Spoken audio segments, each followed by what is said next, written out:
कहूँ तो आप तो सोशल मीडिया के साथी हैं, हमसे ज्यादा जल्दी आपके पास न्यूज आती है, अपडेट रहते हैं।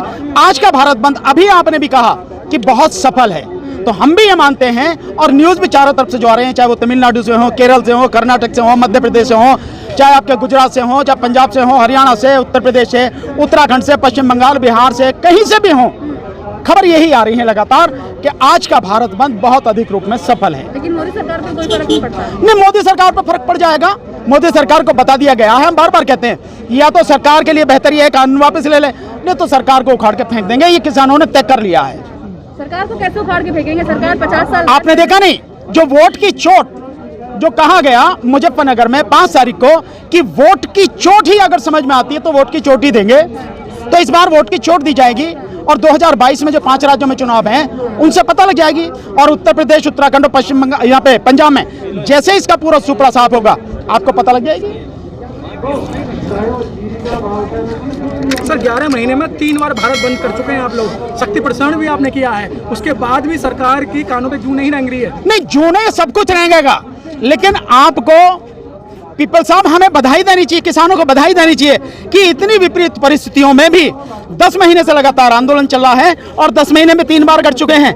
हालांकि हम चाहें तो 10 महीने में 10 बार भी भारत बंद कर चुके हैं, कर सकते हैं, और आगे अगर जरूरत पड़ी तो आगे भी हम करेंगे। तो ये हमारी ताकत है, हमारी ताकत को सरकार महसूस कर रही है, लेकिन सरकार जो पूंजीपति हैं, उद्योगपति हैं, उनकी गुलामी में इतना डूब चुकी है, उसके सामने कुछ समझ नहीं आ रहा। और उन्हें लगता है, और ये कहा भी उन्होंने, ये कानून अगर वापस लिए तो फिर उन्हें CNRC भी वापस लेना पड़ेगा, फिर उन्होंने जो श्रम कानून है वो वापस लेने पड़ेंगे, बहुत सी ऐसी चीजें वापस लेने पड़ेंगे।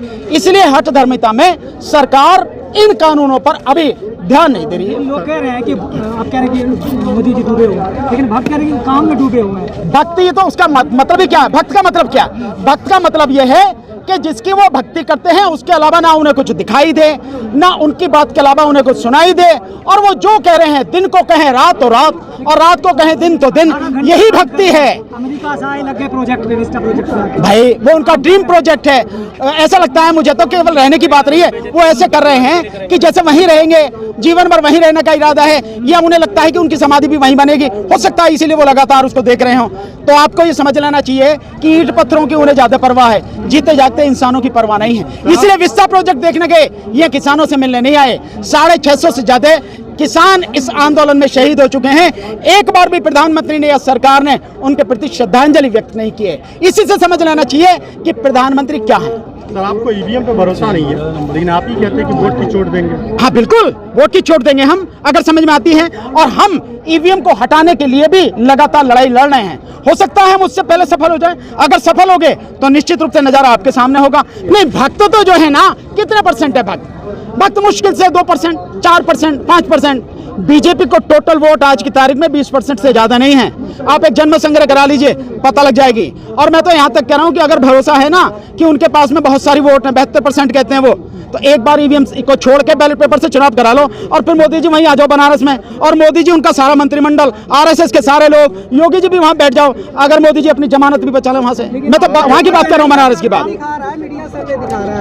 मीडिया ने जो सर्वे दिखाया वो सर्वे मैंने भी देखा है कि 24%, 43% नीचे चली गई है। साथ में अभी 3 महीने पहले उनकी जो लोकप्रियता थी वो मात्र 8% थी, और इसीलिए 8% थी, इसीलिए उत्तर प्रदेश के चुनाव में उन्हें चेहरा नहीं बनाया जा रहा। 20% नहीं है, लेकिन दलित जो है 30% से ज्यादा, 35%। किस पे?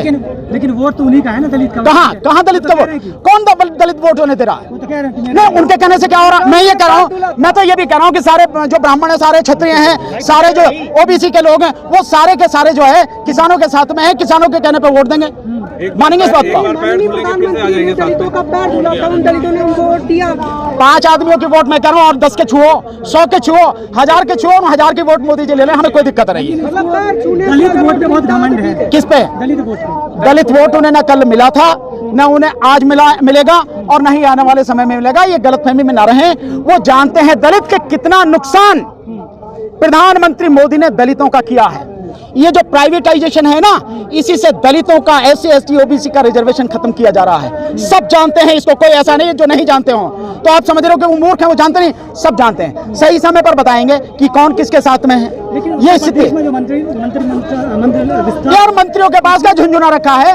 ये सारे के सारे जो सारे के सारे मंत्री हैं, किसको बनाया गया है? जिनके पास कुछ नहीं है, जिनके पास पब्लिक नहीं है। अगर इन्हें वाकई में इन लोगों की फिक्र होती, इन समाजों की फिक्र होती, तो 4.5-5 साल पहले मंत्री बनाना था। अब क्यों बनाया 3 महीने के लिए? बताइए ना, इसका जवाब है आपके पास या उनके पास में? डंका तो बज रहा है, लेकिन मोदी जी का अमेरिका में डंका तो देखिए, ढोल बजाने वाले भी वही हैं, ढोल बजाने वाले भी उन्हीं के हैं। वो सारे के सारे जो हैं वही हैं। तो अपने ही ढोल बजाने वाले, अपने ही प्रशंसा करने वाले, अपने ही उसका फैसला करने वाले, जो मन में आया कर लो भैया। अभी भी कह रहा है कि ये किसान आंदोलन नहीं है, सरकार विरोधियों का जमावड़ा है। कौन कह रहा है? यार, उस दलाल और गुलाम मीडिया को जो तलवे चाटता है पर्टिकुलर व्यक्ति के, पर्टिकुलर पार्टी के, उसकी बात कर रहे हो। तुम कहते हो, तुम देखते हो, तो ये सारे के सारे किसान नहीं है क्या? ये किसान नजर नहीं आते आपको? इसमें कोई और नजर आता है आपको? बताओ ना, आप बताओ, आप कौन नजर आता है आपको? बोलो, आप बोलो ना, चुप क्यों हैं आप? हम बता रहे हैं, कौन नजर आता है आपको? ये सारे के सारे किसान हैं। पंचायत में जो लोग पहुंचे थे वो कह रहे थे कि एसपी और कांग्रेस के एजेंट थे। कौन कह रहे थे? बीजेपी के लोग कह रहे थे। यार, मेरे कमाल बात कर रहे हैं। बीजेपी जो इंडिपेंडेंट लोग राय रखते हैं, उनका सर्वे किया आपने? नहीं किया। उनकी बात कर रहे हो जो अंधभक्त हैं, वो तो अपनी ही बात। मीडिया उन्हीं को दिखाते हैं। मीडिया किस मीडिया की बात कर रहे हो? इसका मतलब तुम मीडिया नहीं हो, तुम मीडिया नहीं हो, तुम मीडिया नहीं हो क्या? कौन मेन स्ट्रीम मीडिया है? मेन स्ट्रीम मीडिया वो है जो जनता का सच दिखा रहा है। अगर गुलाम मीडिया ही तुम्हें मेन स्ट्रीम मीडिया लगता है तो मुझे कुछ कहना नहीं। मुझे नहीं लगता है। आप एडवोकेट होकर किसानों के समर्थन में क्यों आए? बिल्कुल आएंगे हम बिल्कुल आएंगे किसानों के समर्थन में, क्योंकि ये देश का मैं नागरिक हूं और जागरूक नागरिक हूं। और दूसरे, वकील इस कानूनों को जानता है और कानूनों को जान के समझाने की जिम्मेदारी वकीलों की है। इसलिए मैं मैदान में देश के प्रति अपना फर्ज निभा रहा हूं। यूपी चुनाव में भाजपा का विरोध करेंगे आप लोग? कमाल बात है यार, मेरे ये तो ऐलान हो गया। उन्हें वोट की चोट समझ में आती है तो उसी से समझाया जाएगा। समर्थन किसको? केवल विरोध नहीं करेंगे, उखाड़ के फेंकेंगे उन्हें। किसको जिताएंगे? वो बताएंगे मैदान में। अभी चिंता मत करो, आप जब आओगे जब बताएंगे आपको।